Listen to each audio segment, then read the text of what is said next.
अस्सलाम वालेकुम, क्या हाल चाल हैं, कैसे हैं जनाब? सब ठीक ठाक हैं, खैरियत से हैं? मैं भी बिल्कुल ठीक हूँ अल्हम्दुलिल्लाह। और हम मौजूद हैं उर्दू की क्लास में। उर्दू की पिछली क्लास में हमने सवाल जवाब मुकम्मल किए थे और कुछ गलत जुमलों को दुरुस्त करके लिखा था। मुझे उम्मीद है कि आप सब ने अपना वो सारा काम अपनी कॉपीज़ में कंप्लीट कर लिया होगा और अपनी टीचर को उसकी तस्वीर भी भेज दी होगी। अगर नहीं किया है तो जल्दी जल्दी मुकम्मल कीजिए, क्योंकि हम रोज़ आगे बढ़ते जाएंगे। हर दिन कुछ नया होगा, यानी नया काम होता चला जाएगा। और अगर काम मुकम्मल नहीं होगा तो फिर इनकम्प्लीट वर्क तो बढ़ जाएगा। इसलिए अपना काम जल्दी से मुकम्मल कीजिए। आज हम क्या करने वाले हैं? आज उर्दू की क्लास में हम बात करेंगे, कुछ डिस्कस करेंगे, ठीक है? बातचीत करेंगे, क्या समझने की कोशिश करेंगे? हम कुछ कवायद के बारे में समझेंगे, ग्रामर के एक कॉन्सेप्ट पे बात करेंगे। चलिए ये बता देती हूँ आपको कि ये जो कॉन्सेप्ट है जिस पे मुझे आज आपसे बात करनी है, समझाना है, ये मौजूद है आपकी किताब के पेज नंबर 73 पे। पेज नंबर 73 खोल लीजिए, हम उसे पढ़ेंगे और साथ साथ उसे डिस्कस करेंगे। लेकिन लिखने का काम आज हम नहीं करेंगे कोई, ठीक? तो पेज नंबर 73 आपके पास है, आपके सामने मौजूद है। क्या लिखा हुआ है पेज नंबर 73 में? कवायद की मश्क मौजूद है।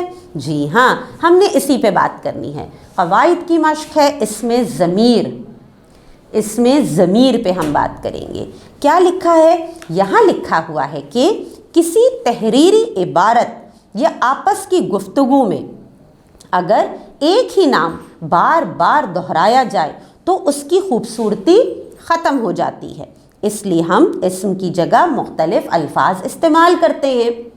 अब बिल्कुल ठीक बात है, अगर हम बार बार इस्म का इस्तेमाल करें, बार बार वो नाम दोहराया जा रहा हो, तो इबारत की यानी लिखाई की, उस तहरीर की खूबसूरती ख़त्म हो जाती है। अब अगर मैं आपसे कहूँ कि भाई सारा एक बहुत अच्छी बच्ची है, सारा रोज़ स्कूल जाती है, सारा रोज़ स्कूल का काम करती है, सारा की अम्मी उससे बहुत खुश रहती हैं, सारा किसी को तंग नहीं करती है, सारा अपना सारा काम मुकम्मल करती है, सारा को कोई डांटता नहीं है, सारा जल्दी सुबह उठती है, सारा नमाज़ों की पाबंदी करती है, तो बताइए ज़रा ये जो सारा का नाम है, जो इस्म है, कितनी बार इस्तेमाल हो रही है? तो सुनने में कुछ अच्छा नहीं लग रहा, हमारी तहरीर अच्छी नहीं लगेगी। तो इसलिए क्या करते हैं कि नाम के बजाय हम जो अल्फाज इस्तेमाल करते हैं, जब बार बार इस्म का तस्करा होता है, तो उसे हम इसमें ज़मीर कहते हैं। कौन कौन से होते हैं, क्या होता है, इसके बारे में भी हमारे पास लिखा है, मिसाल दी गई है। मसलन मैं, तुम, आप और हम वगैरह, वो भी होता है, ठीक? तो जैसे अभी मैंने आपसे एक एग्जाम्पल दी ना, अब अगर मैं इसको इस तरह से कहूँ कि सारा एक अच्छी बच्ची है, वो रोज़ स्कूल जाती है, उसकी अम्मी उससे बहुत खुश रहती हैं, वो अपनी नमाज़ों की पाबंदी करती है, अपना सारा काम वो वक्त पर मुकम्मल करती है, उसे किसी से डांट नहीं पड़ती। तो देखें, हमने सारा का लफ्ज़ बार बार इस्तेमाल नहीं किया, बल्कि इसमें ज़मीर का इस्तेमाल करके अपनी तहरीर को, इबारत को खूबसूरत बना लिया है।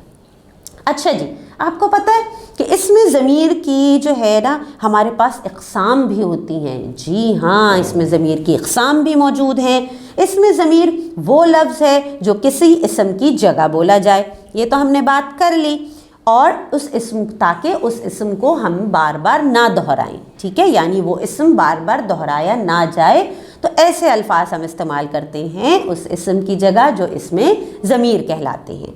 इसमें ज़मीर की 3 इक़साम होती हैं। पता था या आज पहली दफ़ा सुन रहे हैं? चलिए, अच्छी बात है, अगर पहली दफ़ा सुन रहे हैं तो ये भी अच्छी बात है कि आपकी मालूमात में इजाफ़ा हो जाएगा, हमें पता चलेगा ग्रामर के बारे में। कौन कौन सी इक़साम होती हैं ये देखते हैं। जी हाँ, इसमें ज़मीर की इक़साम है ज़मीर मुतकल्लम, ज़मीर हाज़िर और ज़मीर गायब। चलें पहले बात करते हैं ज़मीर मुतकल्लम पे। ज़मीर मुतकल्लम क्या चीज़ है, क्या होता है? वो ज़मीर जो कलाम करने वाला अपने लिए इस्तेमाल करता है, यानी वो इसमें ज़मीर वो अल्फाज जो बात करने वाला अपने लिए इस्तेमाल करता है, वो ज़मीर मुतकल्लम कहलाते हैं। जिसकी मिसालें भी दी गई हैं कि जिसमें वाहिद के तौर पे अगर लफ्ज़ इस्तेमाल हो तो मैं, मुझे, میں اور مجھے میرے لیے استعمال ہو رہا ہے، اور اگر جمع میں بات ہوگی تو ہم، ہمیں، یعنی یہ بھی ہم اپنے لیے استعمال کر رہے ہیں۔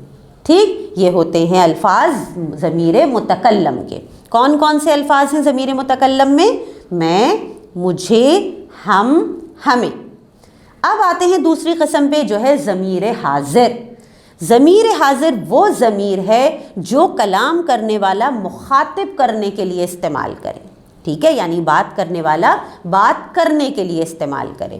اور اس میں کون سے ہوتے ہیں الفاظ؟ ہمارے پاس واحد میں ہم استعمال کرتے ہیں تم، تمہیں، اور جمع میں آپ، ٹھیک، یعنی بات کرنے کے لیے، سامنے والے کو مخاطب کرنے کے لیے ہم الفاظ استعمال کر رہے ہیں، انہیں ہم ضمیر حاضر کہتے ہیں۔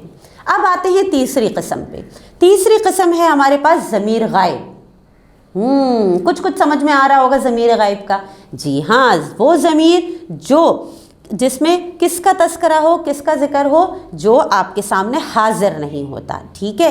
ایسے اس میں ضمیر کے الفاظ جو ہم استعمال کرتے ہیں ان کے لیے جو اس وقت موجود نہیں ہیں، اس وقت حاضر نہیں ہیں، ٹھیک۔ کون سے الفاظ ہوتے ہیں اس میں؟ اس میں واحد میں وہ، اسے، اور جمع میں وہ، انہیں، ٹھیک، یعنی ایسے جو موجود نہیں ہیں، ہم ان کے لیے جو الفاظ استعمال کر رہے ہیں وہ ہمارے ضمیر غائب کہلاتے ہیں۔ آج ہم نے اردو کی کلاس میں ضمیر کے بارے میں پڑھا، ضمیر کے 3 اقسام کے بارے میں پڑھا۔ پہلے تو یہ پڑھا کہ ضمیر کیا ہے، وہ اسم جو اسم کی جگہ، وہ ایسے الفاظ جو اسم کی جگہ استعمال ہوں، یعنی نام بار بار دہرانا نہ پڑے بلکہ ہم اس میں ضمیر کا استعمال کریں۔ ساتھ ساتھ 3 اقسام، ضمیر متکلم، ضمیر حاضر اور ضمیر غائب کے بارے میں ہم نے پڑھا ہے، ٹھیک۔ تو مجھے امید ہے کہ آپ کو یہ چیزیں سمجھ میں آ گئی ہوں گی۔ آپ ایک جلدی سے وائس ریکارڈنگ بنائیے اس میں ضمیر کے بارے میں، اس کی اقسام کے بارے میں، ساتھ ساتھ مثالیں بھی دیجیے، اور وہ وائس ریکارڈنگ اپنی ٹیچر کو بھیجنی ہے آپ نے، ٹھیک ہے جی۔ تو چلیں آپ یہ کام مکمل کریں، میں ملتی ہوں انشاءاللہ آپ سے اگلی کلاس میں۔ اللہ حافظ۔